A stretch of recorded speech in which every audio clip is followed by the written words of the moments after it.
Hi there, Lyndon Hosking here. Welcome to Boxing Deep Dive, and this is our weekly show. I'd like to welcome in my co-hosts, Grant Tazzie Brown and Peter Maniatis. How are we, guys?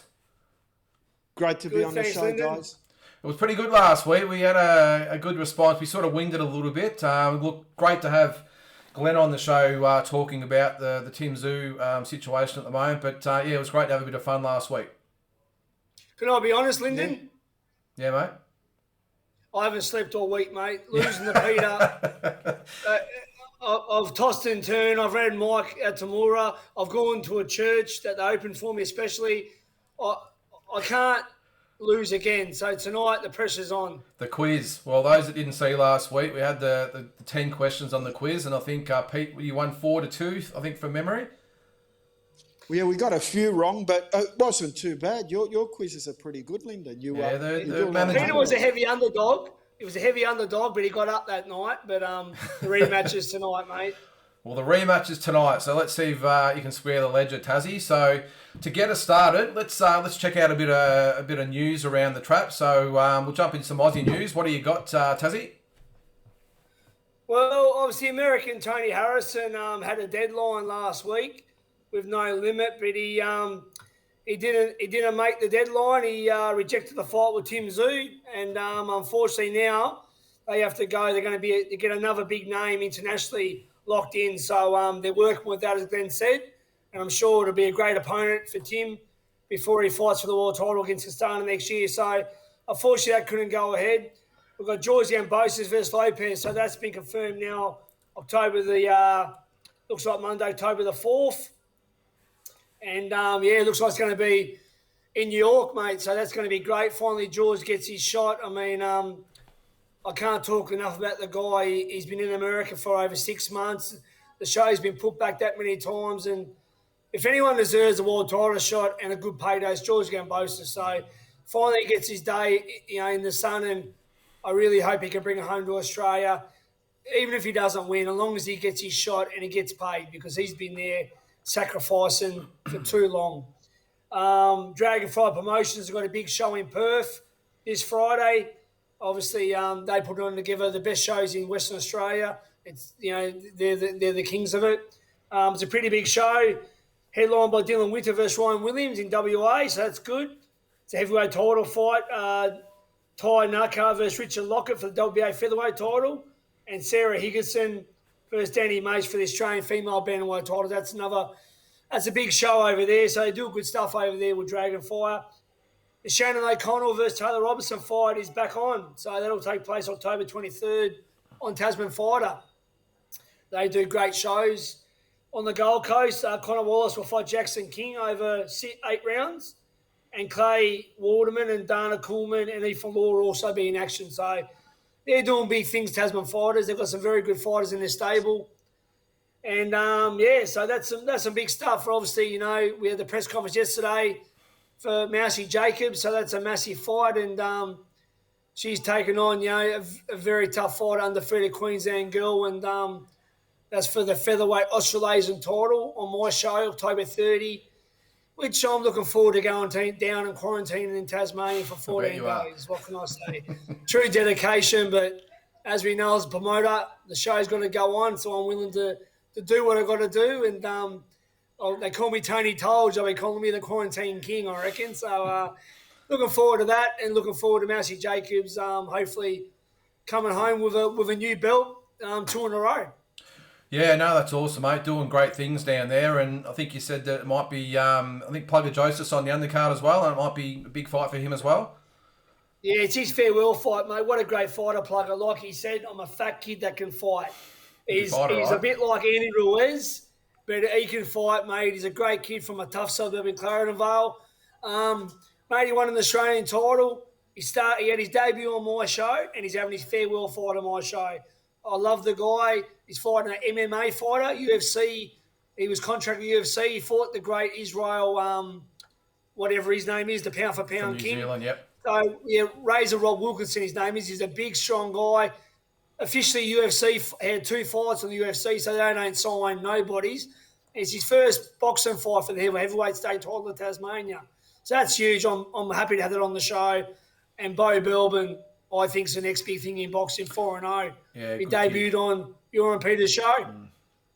Yep, good kid, mate. And just on the Ambosos and Lopez fight, I read the other day. It was strange. What are we about 3 weeks or less than 3 weeks, and tickets have finally just gone on sale. Up until a couple of days ago, no tickets on sale. There'd been no flights or accommodation or any itineraries given to the camps.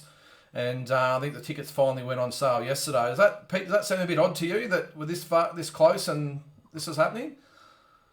Look, Triller are doing a lot of shows. We saw them do Evander Holyfield and Vitor Belfort, and they're very active. So, look, I think sometimes putting them on too long and leaving them on sale for a few months, people are going to go. They're going to go. So it gives them 3 weeks, 4 weeks to book a ticket. If you really want to go, you go. So I saw the ticket prices. Ringside was $380 odd, and generals were $100, and it was balcony and stuff, or seating for $200 or $250. Very reasonably priced. Yep.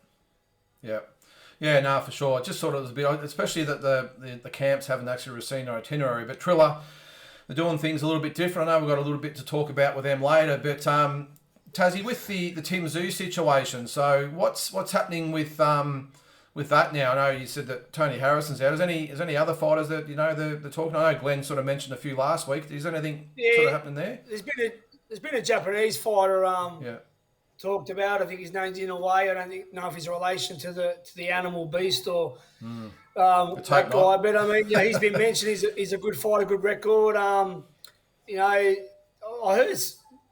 saw Sebastian Ferreira's name mentioned the other day, who's the Tower and Tornadoes. That'd be a tough fight as well. So they mentioned a few. Look, nothing really locked in at the moment. Obviously, I'll know hopefully soon. Obviously, my relationship with Tim's pretty strong. So, but yeah, look, I mean, they're looking for whoever they can get. Hats off to him. He's not going to sit back and wait for the title shot. He's going to test himself against a very good fighter. And it's a shame Harrison didn't come off, but boxing's about, as you know, it's you're never in the ring till you're in the ring, and I'm sure whoever they bring down will be a good test of Tim Tszyu. Yeah, it was great to actually, and we had that exclusive interview with Glenn last week, who actually broke the news about it on this show, which is great, and we really appreciate Glenn coming on. It was just fascinating to hear him talk about that they don't, they're not shying away from anyone. They're going to take on whoever it is, and I think it's a really breath of fresh air that they're not trying to hide, they're trying to take on the best. So hopefully, I'm sure, knowing the No Limit guys, they'll have the next best in line ready to go anyway. So, can't wait for that one. And just the other point you made too with the Shannon O'Connell, Taylor Robertson fight back on again, just great. I think it's fantastic that it's probably the one good thing that's happened with the COVID situation is that good Aussie fighters are fighting other good Aussie fighters, especially the girls. And we've had some ripper fights in the last sort of 12 months. You've obviously put them on as well. Totally. And it's fantastic. I think, what's happened with the pandemic, it's caused a lot of straight, mate, last year or this year, mate, so many great matchups that have been on. I mean, obviously, Matty Rose's shows and Dee Lonergan shows, and all the TV shows. Guys are not caring about their records no more. They're actually fighting each other. So there's been some amazing matchup. Kai McKenzie versus, the little slugger from WA. And, Paul Fleming fought him as well. And, even Luke Jackson, the Tyson Lantry. I mean, there's been a lot of guys that they haven't really cared now, and it's great to see. It's what boxing was lacking in Australia for a long time.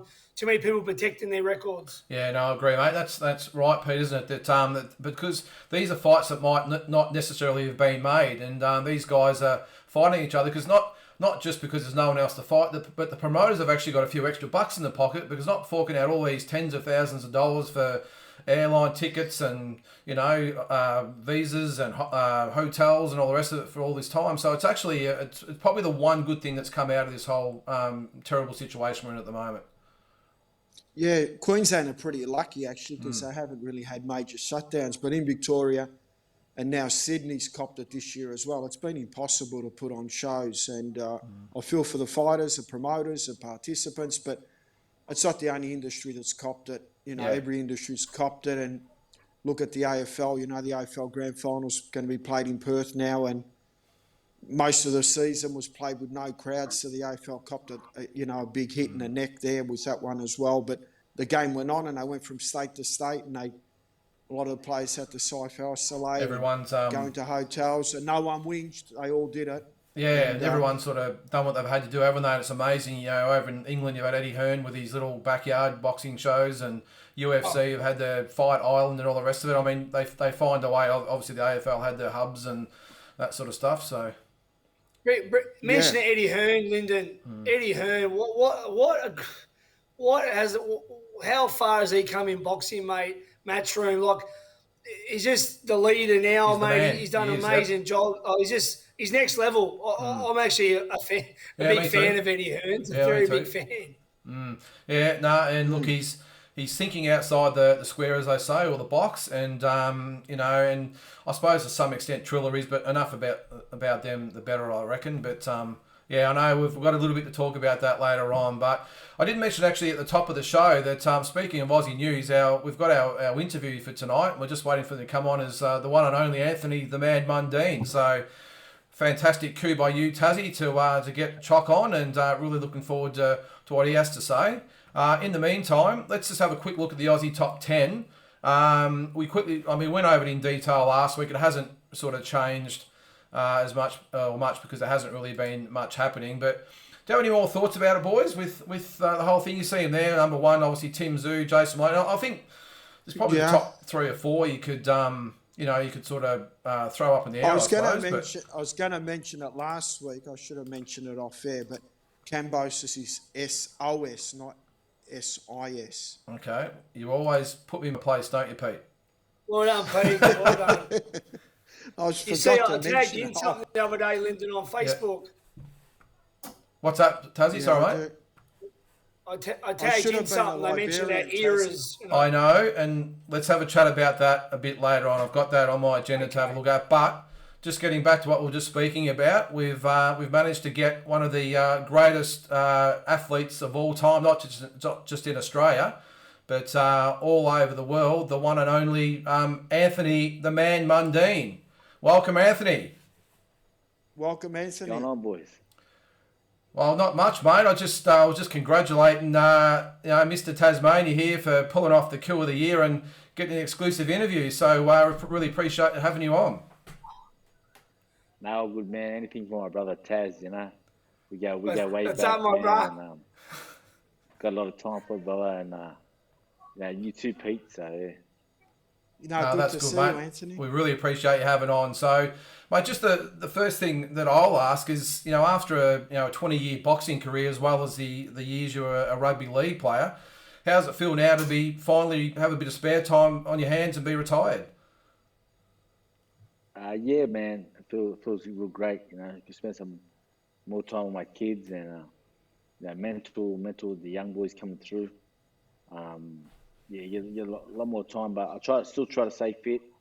Do a bit of running 3 times a week, do a bit of boxing probably a few times a week, and to stay active, man. Good stuff. Tazzie? Well, Chock, we've done a few interviews together, brother, and I just want to go a bit on about what such a great fighter you were, mate. I mean, no amateur career. You just said you're going to take up boxing after you left St. George, and I remember I didn't know you that well, and I thought, who is this guy? He didn't have no amateur, no Olympics, and he's talking world titles. And, mate, you stormed through some amazing Australians, Darren Obar, Rick Thornberry, Sam Solomon, guys that were, had way more fights than you in amateur backgrounds. You stormed through them, and you took on Zvenocky. Zvenocky had more defence than you had fights, and you almost shocked the world, and you learned a lot from that about your preparation. And, mate, then you went on and shook the world and defeated Anton Eccles and won that first belt, Chock. I mean, you believe in yourself so much, and I mean, some people talk it, but you walked it. So tell me a bit about reaching the pinnacle, Chock. Well, first of all, I want to say everything comes with the mindset. Actually, right now. Oh, I've got you there, mate. Where are we? I sort of lost Chock there. What have we got there? Hopefully you'll come back in there. We might, while we're doing that, I might get Chock to come back in. I'm not sure, maybe he had a phone call or something there. If you're, Watching Chop, we might try and get him back in. That's what tends to happen. Yeah. In the meantime, though, let's have a look at, while he's waiting to come back in, just some of the highlights of Chock. And I suppose we can have a bit of a chat more about it. And like you said, Tazzie, it was amazing that he started with no amateur career whatsoever and ended up fighting all these, even the Guy Waters, and he fought Sam Solomon early, and all these really great, Darren Obar, all these great Aussie fighters nice and early. Mark and Pajero. Mark Pajero, yep. Ian McLeod. Yeah. We've got him coming back, hopefully. Where are we? Yeah, mate, I think he just boxing was dead in Australia, in my opinion, and he just brought it back. I mean, he brought pay-per-view back to boxing, which led to guys coming up on the undercard. And I mean, boxing was booming. He carried the sport for 20 years, and guys like Danny Green, you back, Chock. Sorry, boys. That's all good, mate. Call, man. Lost me. It's all good, mate. We're just saying that it was amazing, as Tazzie said before, that just it was amazing the fact that you come straight out of rugby. I know you would have had a fair bit of boxing before actually having a bout, but having no real amateur background and then taking on all the pretty much the elite Aussie fighters of the past few years and pretty much ironing out the whole lot of them, it's just an amazing feat. Yeah, it was something to behold of. But I had a dream ever since I was young, probably 6 or 7 years old, that I knew my dad was a fighter. I wanted to be champion. I felt I had it in my blood. So I had that dream of playing football, representing my country, and going on to fight and become a world champion. And people were saying I'm mad. I used to tell my football players when I was playing professional football, I'm only out of boxing, I'm going to be world champ. And they used to thought I was crazy. And looking back at it, I probably would have too if somebody was telling me that. But that self-belief, that determination, dedication, discipline that you need in order to achieve what you want to get. If you put all that into action, you can achieve pretty much anything you want. It's just you got to visualize it, manifest it, and work hard towards getting it. Anthony, where do you see boxing now to when you first started over, when was it, 2000, so 21 years ago? How's the sport changed in your eyes from when you first came into boxing? I just think it's in a great spot. I mean, obviously you have big things, but I think boxing we've got some good young talent coming through the ranks. Timmy Zoo, the Maloney twins. Who else? There's a few good boys coming through. So I'm looking forward to seeing Michael Zarafa. I'm looking forward to seeing their career fold. My boy Georgie Ambosos got a big fight coming up. They could shock the world. So. Hopefully you can hear us there, Chock. It's a little bit there. Just with all those massive fights that you had over the years, Chock, what was the most memorable one out of all of them? I mean, as Australians, we all remember the fights with Danny Green, of course, but what was in your mind your most memorable fight of your career? Memorable one was probably the Danny Green one, just because of the build-up. And obviously the world title would be my first, because that's when I got the monkey off my back. You know what I mean? I told people I'm going to be world champ. Nobody believed it. Once I got that victory and got that belt, nothing that they could do to take away from me, or history in the history books. So I said I was going to do it, and I done it, and that was a big monkey off my back. But the Danny Green one fight was a massive fight, just because of the build up, the years of build up. And antagonising each other in the both camps or whatever. He had Fennec and whatnot that spurred that on. So that was probably my memorable. And Mikel Kessler, when I fought Kessler, he was probably one of the baddest fighters. He was. Yeah, Chock. As I said, I told you. I thought it was. I think we've still got Chock, I think, have we? Yep. Go ahead, Tazzie. Yep. Chock, remember I told you, in my opinion, every fighter has one night where they can beat anyone in the world. The night that you beat Sam Solomon, the second fight when you knocked him out, nobody beat you in the world that night at super middleweight. The power, the speed, the aggression you showed. And you got to remember, Sam won a world title after that knockout loss, okay? Sam went on. Sam's a great fighter, a Hall of Famer. So no one's done that to Sam. Winky Wright never done it to Sam. Jaman Taylor never done that to Sam. Felix Sturm never done it to Sam, but Anthony did. So that night, Chock beats anyone. Then again, obviously, too, the win over Danny Green. Look, I was on the opposite side for it. I wasn't on the opposite side, but I was with Team Fanny back in the day, and I heard all the talk. And, mate, a lot of them, mate, you showed the world that night that he wasn't in your class. You boxed his ears off. He boxed like a fox. And it was the biggest fight in Australian history, and there won't be one like that. I don't care who's fighting who in Australia. There will not be a Danny Green Mundine rivalry. I don't care who, what, and where. You flogged him twice, but the main one was the first one when you were in your prime. And then again, Kessler, like you said, Kessler was one of the baddest dudes feared by anyone. That night, a little bit more from you and you win that fight. Amazing. Yeah, definitely, man. Definitely. I mean, some great, obviously great memories. But Solomon definitely, because Sam was like the boxing prostitute, especially against me. Like he used to go in other guys' camps, Sven Odke, Mene Siaka, Mikel Kessler. He used to always try to go against me, you know what I mean, and help others to beat me. And we had this fierce, rivalry, but I had this sort of not so much hatred as a person, but this hatred as an athlete and what he tried to do to my career. So I had a burning desire after that first fight when I was pretty much inexperienced, my seventh fight or whatever, and it was a tight fight. I got the victory, but it was a tight fight, and I gave him the rematch when I for the vacant world title. We're both highly ranked at the time, and I think I was 1, he was 2, and then we went for the vacant championship because Van Eyck just retired, and I wasn't going to let him beat me. I wanted to kill him that night. And my attitude, my preparation, everything that I did for that night, come to fruition. I remember, Chock, when you fought Lester Ellis, and the weigh-in was at a pub in Footscray.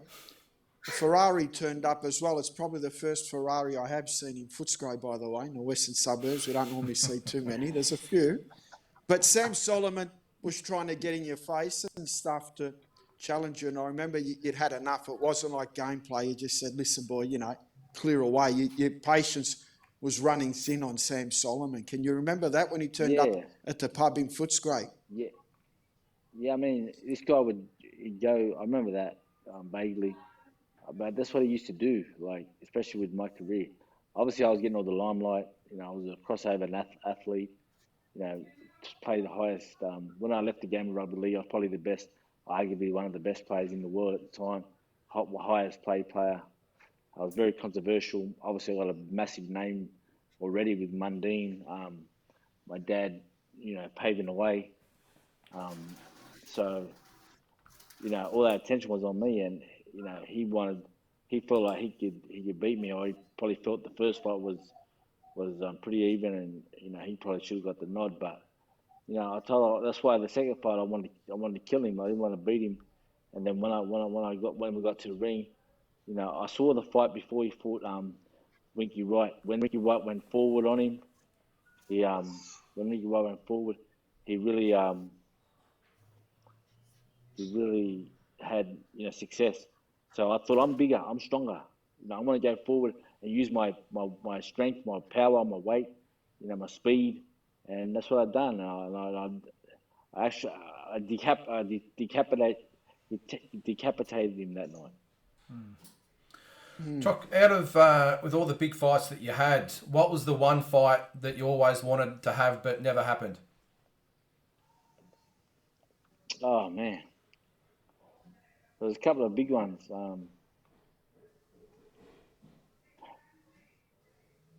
Back in the day, we were close to fighting. Me in my prime, and Joe, he's one of the best fighters. Retired undefeated, so he's one of the best. That was close to being made happen. Obviously I chased Mayweather for so many years. And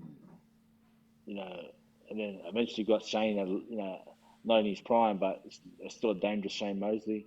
So I don't know. Probably looking back, I probably would have went overseas earlier and tried to get the big fish and campaign over there.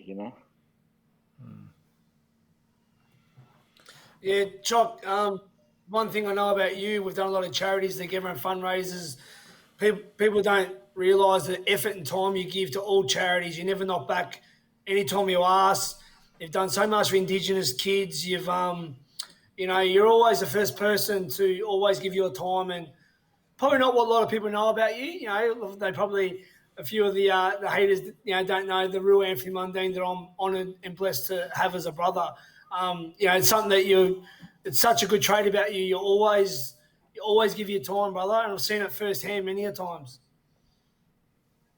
Yeah, definitely, man. I mean, I've always been taught to stay humble, man. You know what I mean? Like, no matter how much success you've had, ever since I was young, I always, was grounded. And my family would always tell me, like, my mum, especially mum and dad, stay grounded. Don't even think you're better than anybody.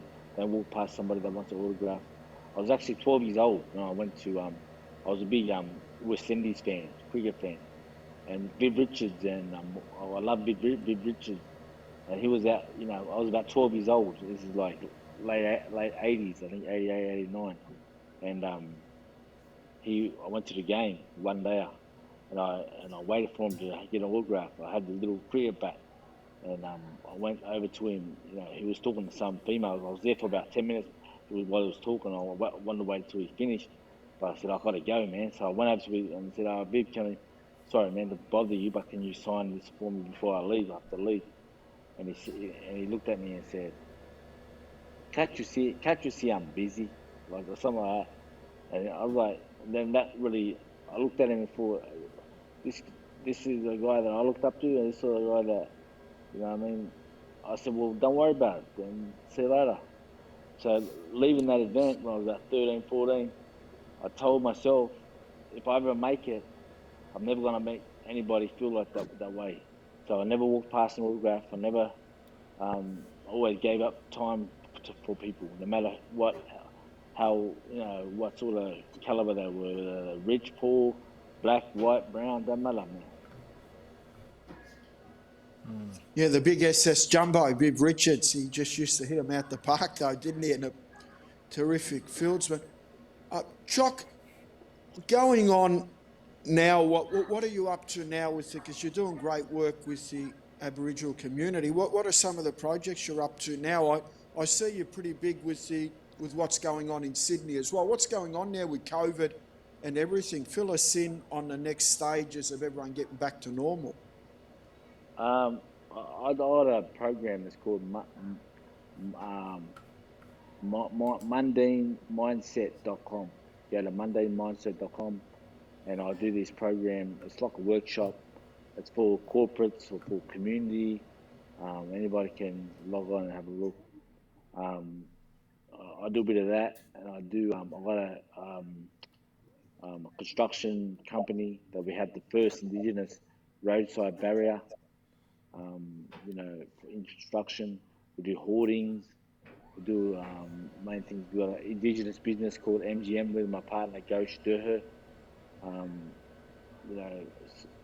What else do I do? I try to, mentor some kids, mentor some of the youth that's coming through the ranks around the hood.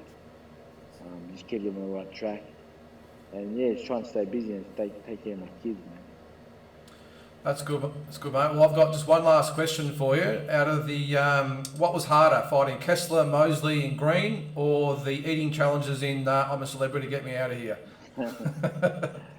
Yeah, that celebrity thing's no joke, bro. Like, man, you have to spew up. Like, taste that, tastes that bad is like crazy. And plus, when I jumped in with them snakes, me and Danny Green, if you've seen the clip, I was just praying the whole time. So thank God I got out there, man. And did you behave yourself with Danny Green in there? I bet yours? And did you behave yourself with Danny Green in there, or things get a little bit heated? Yeah. Nah, man. I was just praying. I didn't care about Danny. I was just praying I wouldn't get bitten. You know what I mean? All good, mate. Well, look, we'll leave it there. Look, I'd just like to I was really... going to ask one last question. Go ahead, Pete. Who's going to win the NRL Grand Final? You're still one of the legends of the sport in rugby. Give us a tip here. Is it going to be the Storm? Is Penrith going to win on the weekend? I'm back in the Storm back to back. Hopefully my nephew, got a nephew playing in the Senate, Remus Smith. He's my young nephew. That's my sister's boy. Yeah, so I'm cheering for him. But I believe they can go back to back, Melbourne. Good stuff. Well, thanks again, Chop. We really appreciate you being on, mate, taking the time to fill us in on what you're up to now. And on behalf of all the Australian boxing public, mate, we're going to miss you, and all the best for the future. I just want to say, Chop, you're one of the best, greatest we've ever had. You carried boxing for 20 years. You're in my top 10 of all time Australians ever, boxers that we done not long ago. My top 10 pound for pound. It was a tough list. You made it. Brother, there's never going to be another Anthony Mundine. I love you, brother. God bless you, and I hope I'll see you soon, my brother. Thanks, man. I mean, you know, my resume speaks for itself. You know, I've talked the talk over the years. I know no one's done what I've done, not in Australia, not in the world. And there's a lot that's trying to do it now. So I was sort of a trendsetter and paved the way. But, you know, I was the pioneer. But good luck to everybody that tries to beat it, man. I'll be looking out for it. Good stuff. Thanks again, Chop. All the best. Thanks, Chuck. All right, brother. See you, man. All right. Later, boys. All right, Anthony the Man Mundine. I think we've just lost Tazzie there. That's awesome work from Tazzie to get that. Certainly was. Yeah, no, for sure. And we'll get Tazzie back on in a second there. He's dropped out. But look, I think we'll talk about Tazzie when he comes back on, but here he is here. But just I think the Tazzie hit it on the head that, you know, that the Tazzie that you see, the Anthony Mundine that you see in the media, and you vouch for this, Tazzie, we're just saying it's amazing that the Anthony Mundine that you've seen in the media was just absolutely nothing like the one that you'd seen off camera. He's a beautiful human, man. Like I can't express, as a friendship, that I've got with the guy. Like I've stuck up for him so many times when people were bagging him out. Like you can't speak a bad word about him to me. And if people just took the time to listen to him, mate, he's the opposite of what he portrayed himself. He's so humble, chill, relaxed. Children's cancer fundraisers, bushfire fundraisers, Indigenous kids giving them football boots in the countries of New South Wales. He's next level. He's a humanitarian, and he's the closest thing Australia will ever have to Muhammad Ali. The closest thing. I love the man, mate, and I'll do anything for him. Good stuff, mate. Well, let's just quickly go back over what we were talking about before we went into the interview. Just quickly, apart from me spelling Georgie Ambosos' name wrong, which I promise I'll get right next week, Pete. Jimmy, if you're watching, Jimmy, please sue Lyndon. I'm sorry, Jimmy. Drinking company. I'm sorry, Jimmy. I've already copped it from was it Manny Pacquiao I spelt wrong, and I've tipped Oscar De La Hoya to beat Tim's. I've had a shocking week, but I will get that right next time. But boys, just getting back to what we said before with the top four. Have I got the order right there, or do you see it any different? I know the rest of the six could probably be juggled each way, but that top four, what do you think? Yeah, that's going to be hard to break into because Andrew just recently fought for a world title. Georgie's fighting Lopez. Jason's number two with the WBC, and of course Tim is now taking over the mantelpiece with the light, isn't he? He's the number one guy in the division. I mean, the question marks are on, does Jeff Horn go in there if he's not retired? I mean, he's done enough in the sport to warrant maybe being there. I didn't rank him in there. Chevalier. Yeah, you said that, and I will definitely look at that one. The reason I didn't have Jeff in there is because I think I've just put an asterisk beside him as being retired. So if he says I'm back, well, obviously he'll be straight in there and definitely take on board Ferris for sure. And it's obviously a unisex one because Shannon Connell's there. We haven't done a female one because to do a female one, we'd need to put Susie Ramadan in there as well, Susie Q.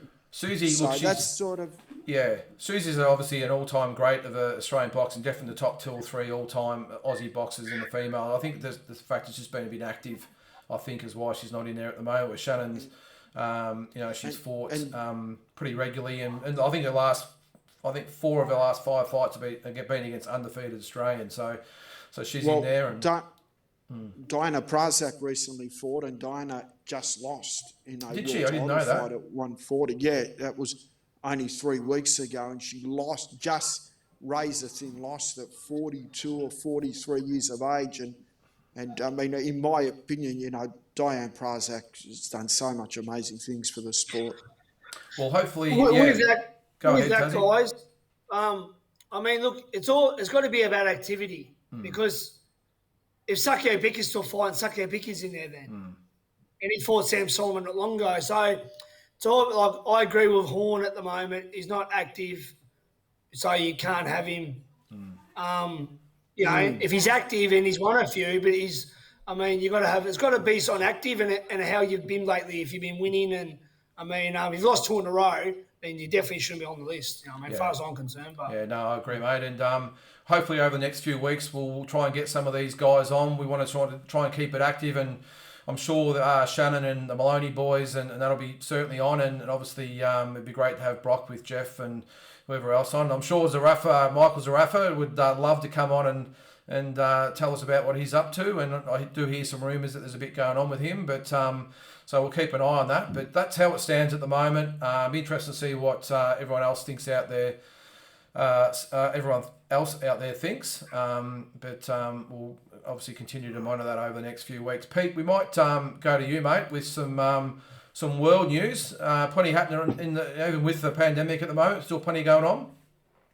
Yeah, there is. Look, we saw Evander Holyfield and Vitor Belfort recently fight on the weekend, and what can you say? Evander Holyfield should never fight again. He's close to 60. He only took the fight because Oscar De La Hoya pulled out because of COVID. Oscar Valdez fought. He went into that fight with a bit of a cloud on him because he failed that PED test for a stimulant. He won okay in a real tough fight up against a Brazilian. His next fight, who knows? I'd like him to fight Shakur Stevenson. I think that would be a really tough fight, and I think that they're both at top rank. They're both at 130. That's a fight that could be on the cards. Canelo Alvarez and Caleb Plant was just now announced for November 6th. So that looks like a good fight. We could talk about that later, I guess. Of course, it's Georgie Ambosos and Teofimo Lopez. That's going to be a cracking fight. We saw Usyk and Joshua's going to be fighting as well. That's coming up now. That's going to be an interesting fight as well. That's going to be a real cracking fight. Yeah, sounds like it. Well, we'll keep on top of that as well. It's good that even with the COVID situation coming up and these big fights are still happening. And I can't wait for obviously the Wilder and Fury third fight, which is only, I think, is it a couple of weeks away as well, or a month away or something? So that should be good as well. So, all right, well, we've got over the Aussie news and the world news. I think we've come to the segment that everyone's been waiting for, and that is Tazzie's Tirade. Tazzie, what do you got for us, mate? Thriller. Piss off out of boxing. You don't belong there. You're a bunch of clowns. How the hell did you let Evander Holyfield, a legend, fight this martial arts spastic at his age?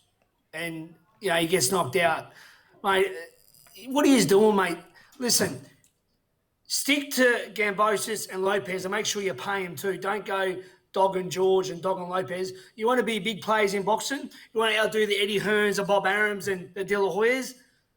Stop doing these crappy spastic MMA and celebrity fighters, these Paul brothers, mate, are you men or women? You dress up like friggin' pansies. Like, I hate this generation. You're a bunch of floggers. These aren't real men. Look at Kim K the other day rocking up with that. Not Kim K. Yeah, she dressed up like a... Mate, they're all a bunch of gooses. Seriously, let's talk boxing. Thriller, you're a joke. Get out of boxing. I don't care the money that you're sprouting around. UFC fighter versus YouTuber versus a legend who should be retired, the great Holyfield. And I don't even like Tyson, Roy Jones. Like, mate, you've had your day.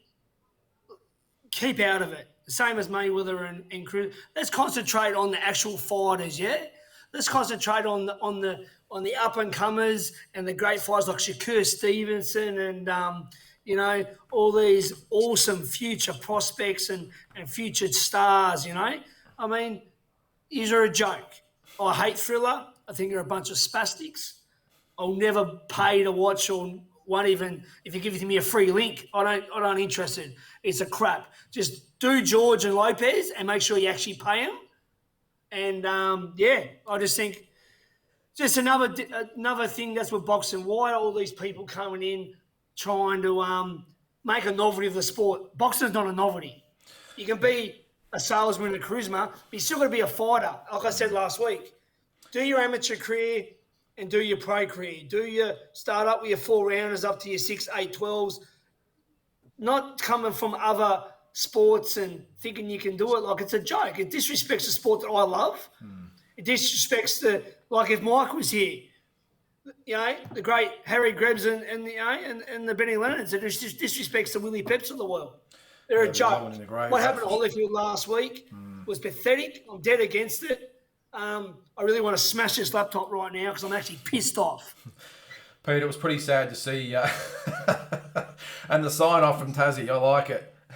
And Pete, it was pretty sad to see Holyfield though, wasn't it? I mean, he actually looked in pretty good condition, but so sad to see a guy that's pushing 60 years old, wheeled out on 2 weeks' notice or whatever it was, and just sent to the wolves, wasn't it? Yeah, look, obviously he got paid $500K US for the fight and got, probably got some sponsors, also got promised some pay-per-view sales, so he'd probably walk away with 700-800, close to $1 million Aussie dollars for a 59-year-old guy heading on 59 for 1 minute. The bank account would have got a massive boost, but that's about it.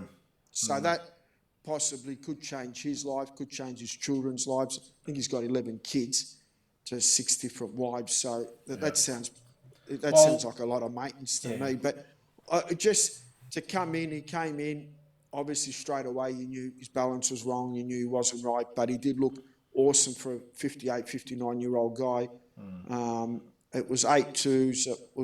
It was all wrong, but the only plus was that at least he made some money. That's the only thing I could say. For his own beneficial thing, once the lights are turned off and he jumps in his car, he's going to look in his bank account and he's going to have some Mueller in there. And look, for Tazzie, when you're doing those type of tirades, if you want to really relax, there's a word they were using on Seinfeld called serenity now. Serenity now. If you say that, they say it relaxes you, but I don't know if it works.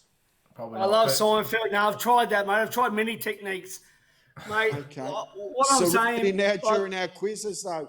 Tazzie, I need you relaxed for the quizzes. We don't want you jumping in too early. Mate, I think that's what happened last week. I got too G'd up and I couldn't think of the names, like who Donald Curry fought. But, look, I mean, I don't even know who Victor Belfort was. I know he's going to fight Oscar. I think Oscar was on the old okie dokie on the nose bags, I think. But, I mean, the thing is, I've always been against novelty stuff. I'm against what Mayweather's doing as well. I mean, money's money, and I guess, if it was in my bank account, I probably wouldn't be complaining. But at the end of the day, they ruin the sport. They disrespect pure boxing. I'm talking about Jack Johnson, Bob Fitzsimmons, pure boxing, the sport that I love and been bled into 3 generations. If you disrespect my sport, I'm coming for you. Yeah, fair enough, too. I just think, all that aside with the money and all the rest of it, I just like to think what the sanctioning bodies or whatever they are, the combat boards were thinking, allowing that to happen. I just can't believe it happened. But enough of that. We've got a few Can I say one more thing? One more thing, Lyndon. I'm a bit upset with Conor McGregor because he stole my jacket the other night at the awards. And, What, the pink one? Yeah, No, that he was had a red mine, one. mate. Yeah, No, it was red. It was red, wasn't it? No, I think it was pink, wasn't it? I don't know. I think it was pink. Yeah. Yeah, I've got two, red It was and pink. All right. Well, Tazzie's tirade is now done and dusted, which means we move on to Pete's I've got more slip and Lyndon ready to weave. go. You got a few ready to go? All right. I'm going to kick it off, Pete. This is where we do 10 very, very quick questions, true or false, or just a quick answer. We've got 5 questions each. I'm going to kick it off. Pretty much a yes or no. Should Tim Zoo give Michael Zarafa another opportunity? Yes. Okay. Tazzie? True or false? Is Thriller bad for boxing? I think we've answered this one, but go ahead. True. Fury versus Wilder 3. Who wins? Fury. Crawford versus Porter. Who wins? Crawford. Best fight you've ever seen live? De La Hoya Whitaker, Thomas Mack Stadium, April 1997. You saw that? Las Vegas. Wow. Yeah. That's mad. That's mad. It's impressive. Got a ringside, Should got have. a ringside ticket for $220 as well. Waited right to the end. Crazy. But how's that for a bargain? Please tell me you still got the stub. No, I've got the t-shirt and the cap. That's awesome. True. Should Harry Garside stay amateur and go for gold in 224? You can have up to 10 pro fights. I think you should have up to 10 pro fights. Okay. True or false? Football players headlining pay-per-view cards is good for boxing. Anthony Mundine started as a footballer, so I'd say it's good. Okay. Yeah. True or false? Should Joseph Hooney gambled on the Olympics by fighting Paul Gallen? Shouldn't have. He shouldn't have gambled. Yeah, look, in hindsight, everything's easy, but he didn't realise he was going to, get injured and stuff. The fights were there and he wanted to keep active and he was making a lot of money. $250,000 is hard to knock back, so... How do you risk the Olympic dream? How do you risk that? I don't get it, though. I think it's stupid management and stupid by his father for letting him do it. The Olympics is one time. Keeps his profile up and he didn't realise he was going to get injured. He thought he might, it's like a hard sparring session. You still go to the Olympics and you fight. He just wants to stay active. True or false? Canelo Alvarez is now the greatest Mexican fighter ever. No. False. Right, Tazzie, and you got one more for him. I think it was number 2 on your list there. I think you skipped past it. Oh, yeah. True or false? Boxing is losing the battle with UFC. False. Boxing will always be there. I tend to agree, actually, because no Amen to that, Pete. matter what has been thrown at boxing with the UFC over the years, and look, they have a great product and it's so well managed, but no matter what happens, you get a massive boxing fight and everyone forgets about UFC pretty quickly. And it always will, mate, because real men stand up and fight, don't cuddle on the ground. Don't get our and play MMA with guys each excited, other's Tazzie. You'll have to deal with them on your Hey, tirade mate. next week. I couldn't care about whoever, mate, whatever guys they are. All right, well, okay, we'll move on. All right, well, let's go on to... Tap it. We've got Isaac Hardman on in a couple of weeks, hopefully, so we might let you talk to him about that. But it's my turn, and it's time for Lyndon's Talking Point. Now, in this segment, it's where I've just got 1 point. It's a little similar to what you had, Pete, but this is something that we can probably talk more in depth. And this is going to be something, Tazzie, I want you to take a deep breath here because it's related to our guest earlier. And we could have another tirade happening. The talking point is, I just want you to let me to finish the question and comment on it before I let you have the floor. Serenity now. Talking point. Serenity now.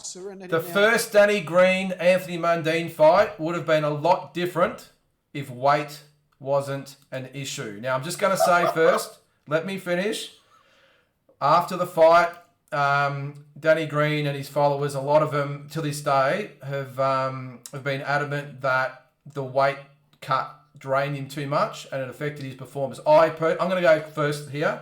I think it had absolutely nothing to do with it. I think doesn't matter what weight they fought at. I think Anthony Mundine was at the time probably a class or two above Danny, as much as I admire Danny, and I don't think it would have made any difference whatsoever. Now, Tazzie, I think I know your answer, but let us know what you think.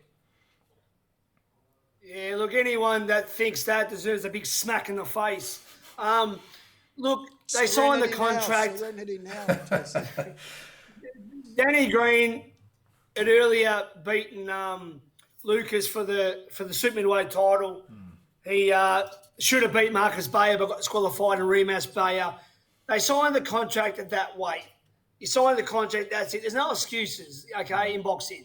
No one cares, I was sick, I had trouble making weight, or my shoulder was hurt, like Manny versus Floyd. No one cares, mate. Look, Mundine beats him 10 out of 10, right? He's too slick, too good a boxer, too much of a height train for Greeny. I know Greeny. Greeny was a teammate of Team Fennec. Got nothing wrong with the guy. You went to Olympics with him. Lyndon, no, you were in the Australian team at one stage. Commonwealth Games, yeah. Commonwealth Games. Thing is, mate, look, Chock was too smart and too slick, mate. And Greeny, he beats him 10 out of 10, mate. I'll tell you now. Weight is just an excuse. I've had people say it, and they only say it once around me. It's a total lot of bullshit. Mundine beats him 10 out of 10. I don't care. Yeah. And that's a fact. Pete? Look, when I say weight, there was no stipulation on what you can come in 24 hours after the weigh-in. A lot of fighters would stipulate how much you can actually put on. That was an open limit. They weighed in. It's fair game. I can't see any weight issues. So you don't think it would have made no difference? No, if it had been, say, at 168, it had been at like 172 or whatever. They were fighting super middleweight. They were super middleweights. Yeah, when Jeff Horn fought Mundine, Horn had a stipulation in there. Mundine couldn't come in at a certain weight after the weigh. And that's when I say that's not right. If a fighter's weighed in and he's made weight, let him come in. If he wants to come in 30 pounds heavier, let him come in 30 pounds. If he wants to come in 1 pound heavier, 1 pound. It's up to the fighter. Once he makes weight, the reverse of his body, he can do whatever he wants. No one's got any right to say he could come into the ring at that weight. I mean, in certain now with the IBF, you can't put on 10 pounds more than what your weight is, and you got to do a weigh-in the morning of the fight. So you can weigh in, and you got to weigh in 10 pounds within the weigh-in, and then after the morning, you can actually be whatever weight you want. But, you know, there's certain little glitches, but that didn't apply with the Anthony Mundine and Green situation. There was no excuses, and the better man won. I'm with you. I'm with you there, and especially with you, Tazzie. I think, and we've all, you know, with the boxing, we've all done weight hard at one time or another. But I agree with you that once you sign on the dotted line, doesn't matter what the contract or what the weight is, you've signed the contract and you make it. And I think the fact that with Danny in his career before that, it probably had 3 or 4 fights where he might have fought 3 or 4 pounds heavier. But up till then, he was a super middleweight. He was campaigning at super middleweight. He signed the contract at super middleweight, and I do agree that I don't think it would have made any. And let's forget about the second fight. It's great that Danny got his a little bit of probably peace of mind. He can probably sleep a little bit easier. But apart from that, when it really mattered, when both guys were at the peak, I think Anthony Mundine, that was when he was at his peak of his powers, and I think at that point, I don't think many in the world would have competed with him, to be honest. 100%. He was the interim WBC champion, Danny Green, and as I said, I'm not sure. He said he went to Canada and beat Luca. He unlucky not to get the win over Bayer. Very unlucky. And then he went back and Bayer flogged him the second time. Mate, as I said, aren't we men? Didn't we get told in school not to make excuses when we lose in cricket or football or running? Mate, you just suck it up, mate. This is a fight game. All right? I think it was more don't pay. Yeah, sorry, I was just going to say, I think it was more of his supporters that were saying it rather than Danny himself. But it has been a bunch of spastics anyway, supporters. Point of discussion for 15 years. Bunch of gooses, mate. I mean, they call Mundine out. They tried to say this and that he had no chin, mate. He just flogged him for the whole fight. Simple as that. You know what I mean? So, it is what it is, mate. Excuses to me don't belong in boxing. Yeah, and look, I will say the one thing about it is that what a event for Australian boxing, what that did for Australian boxing, it was massive. It was absolutely massive. That I remember people that I knew, friends who weren't even really boxing people, were saying who's going to win Green Mundine. It's on everyone's lips, and I thought to myself, this is something I've never seen before, apart from when Jeff Fennick was around and obviously Costa and all the rest of it. But to have the Australian public talking about an Australian fight, not an Australian fighter, but an Australian fight, I don't think I've seen anything like it since probably Barry Michael and Lester Ellis fought, and that was probably more predominantly Melbourne rather than Australia. So agreed. Yeah. It was massive. Agree, All right, mate. It boys. was huge. And, I mean, it was like it was white versus black as well, mate. A lot of racist. Yeah, as much as we hate to admit it. A lot of racism, mate. A lot of racism, and white versus black. It was a corporate man, the do-good and corporate man versus the bloke who speaks it how it is. It was like Mundine is the Muhammad Ali of Australia, second to none, mate. He fought against all the depression. He fights against everything, mate. And he stands where Green was a corporate man, the typical white CEO businessman. You know what I mean? The bloke that wears the suit to work. Yeah, I hate to admit it, but we would think that we've gone past all that, but unfortunately, that was the case at the time. It was a black man with a mouth that talked, and you know what I mean. That's all it was. That's the only reason I hated him. And that wasn't Danny Green's fault, by the way. That wasn't Danny's fault. He didn't play on that whatsoever. But wasn't Danny's fault. No, I'm talking about just the typical, usually your Aussie yobbo mugs. Yeah, exactly. Yep, for sure. All right, boys. Well, enough of that. We'll go on to another talking point next week. But we've come to that. Serenity now. Relax your mind, Tazzie. We've come to something that will hopefully make you feel a little bit better, mate. It is the Boxing Deep Dive Quiz. So Tazzie Brown versus Peter Maniatis, the super fight. All right, boys. So we've got 10 questions here. Last week, again, we said at the start of the show, Pete won the last one 4-2.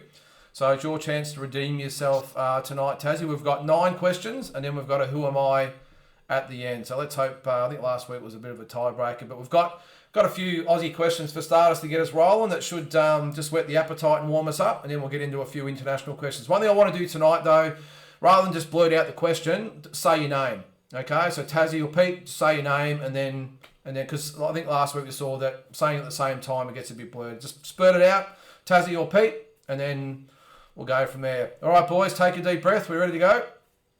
Question number 1. This will just get us warmed up. Name the hometown of Michael Katsidis. Peter. Tazzie. Peter. Queensland. What? No. The hometown of Michael Katsidis. Toowoomba. No, hang on, Tazzie. Hang on. So, what happens here? Brendan Smith's. I know that's Brendan Smith, Michael Beatrice, Toowoomba. I know that, but I thought you meant the state. No. I said the hometown of. So I'm going to have to be the mediator here. I'm going to have to say the mediator here that you probably shouldn't have jumped. Well, we're just going to call that a draw. I think another question, but if we need more information, I'll let you go like then. But yeah, Queensland, it wasn't Queensland, it was Toowoomba, but I would have said more information. So go to number 2. Who did Robbie Peden beat to win the IBF? Tazzie. Peter. Tazzie. Nate Campbell. Correct. All right. In what city, so the city, did Danny Green have his first overseas fight? Tazzie. His first overseas America. fight. Sorry, mate? America. No, the city. 3, 2. California. LA. No, the city was Las Vegas. He beat Ron Roberts in Las Vegas. So it's at 1-0. Who prior to beating One Kill You for the IBF Junior Lightweight title, who did Lester Ellis beat? Yep. Peter. Yep. John Sakula. Yes, for the Commonwealth Super Featherweight title. John Tachula, who actually returned the favour, I think, and knocked him out in 4 rounds, I think, was it, Pete? I think it was. 5 or 6, yeah. Yeah. All right, so it's at 1 each, I think it is. Number 5, we go to the international side of things. What English fighter from the 80s and 90s was nicknamed the Ragamuffin Man? 5, 4, 3, 2, 1. Lloyd Honeyghan was the man, the one that beat Donald Curry in a bit massive upset back in 86 it was. The Lloyd Honeyghan, the ragamuffin man. I think he had a few different names, but that was his main one. Number 6. All right, name the 3 fighters that Mike Tyson beat to unify the heavyweight title. Tazzie. Peter. Yeah, yes, Tazzie. And what titles did he beat him for? Pinkland Thomas. Wrong. Can I Trevor go now? Burbick. Pete, Can you I got? go? Yep, Trevor Burbick, yep, Tony Tucker, Yep. and Bone Crusher Smith. yes. WBA, WBC, IBF. So 2 to Pete, 1 to Tazzie. Come on, Tazzie, chin up there, mate. Number 7. Who gave Ray Boom Boom Mancini his first loss? Tazzie. Yes, Tazzie. Alexis Aguayo. Yes, good one. Number 2. Sort of gets forgetting a little bit. I almost compare that a little bit to Mayweather beating Canelo. Got him really young, beat him, and he actually obviously went on to bigger Great fighter. things. Yeah. All right, the nicknames again. What was the nickname of Vinny Pazienza? Tazzie. Peter. Yes, Tazzie. The Tasmanian Devil. Yes. Yep. So 3 to Tazzie, 2 to Pete. Hope your bus is working right over there, Pete. You're just a second behind. Okay. Number 9. I think it's 3 to 2. Who did Floyd Mayweather beat for his first world title? Tazzie. Yes, Tazzie. Gennaro Hernandez. Can you remember what title it was for? WC. Super Super featherweight. Yep. Super Super featherweight. feather, yeah. 98. Well, I think that's Tazzie's got it 1 but 4-2, but we'll go for a bit of pride here for Pete. Who am I? I was born on May 24th, 1962. I turned pro in 1980 and won my first world title in 1983. I won my second world title 2 years later in 1985, with a third coming in 1989. Tazzie. Yes. Tazzie. Yep. Wilfred Benitez. Wrong. Pete, you get all the clues here. I fought greats like Julio Cesar Chavez, Oscar De La Hoya, Felix Trinidad, and Sugar Ray Leonard. I retired in 2010 with a 79-6-3 record before being tragically shot and killed in 2012. I was affectionately known as the Macho Man. I am Oh, fuck. Hector Camacho. Hector Camacho, the late great Hector Camacho, who was my all-time Winner! favourite fighter growing up. Winner. Congratulations, Tazzie.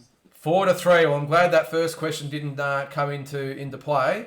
So that's 1-1. We'll keep keeping tabs there. So well done. I hope everyone else got the question. I don't think they were too hard, were they, guys? I think they were pretty good. No, they were pretty good. Pretty stock standard. So that's it, guys. Anything more to add? That's our show. That's how quick an hour goes. It's awesome, mate. It was great to have No, Anthony awesome, on. great show. It Great was. to have Peter on as usual, mate. Thanks for I love the Seinfeld series, by the way, too, mate. I love it.